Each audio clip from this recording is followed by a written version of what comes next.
بسم اللہ الرحمن الرحیم. My dear friends and students, میں آج کل کے جو موجودہ بہت کریٹیکل کرونا وائرس کے حوالے سے حالات ہیں ان سے ریلیٹڈ ایک بہت امپورٹنٹ ریسرچ آپ کے ساتھ ڈسکس کرنا چاہتا ہوں 1 منٹ کے لیے.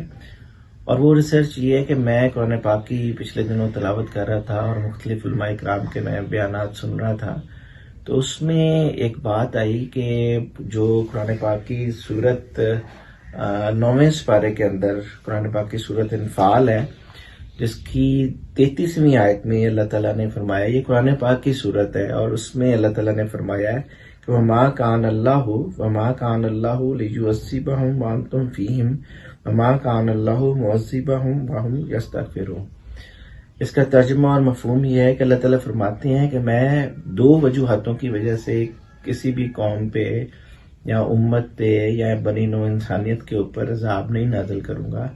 نمبر 1، اے نبی صلی اللہ علیہ وآلہ وسلم، جب تک آپ ان میں ہیں، اور دوسری بات یہ کہ جب تک یہ قوم، یہ لوگ، یہ امت، یہ تمام لوگ، یہ دنیا استغفار کرتی رہے گی. تو میرے خیال کے مطابق کہ ہم لوگوں سے غلطی یہ ہوئی ہے کہ ہم لوگ بہت زیادہ دنیا داری میں پڑ گئے اور استغفار کو ہم نے کم کر دیا.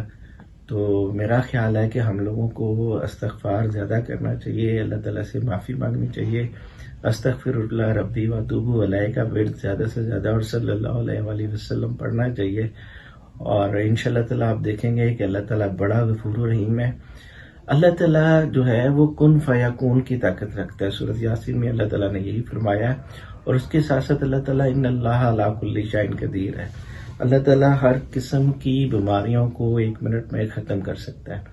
تو اس وجہ سے ہمیں استغفار کہنا چاہیے. دوسری بات، ہمیں گھر میں رہنا چاہیے، اسٹے کرنا چاہیے، اپنے لیے، اپنے پیاروں کے لیے، اپنے بچوں کے لیے، اپنی فیملی اور دوستوں کے لیے پلیز گھر میں رہیں. اور اللہ تعالیٰ ہم سب کو حامی و ناصر ہو.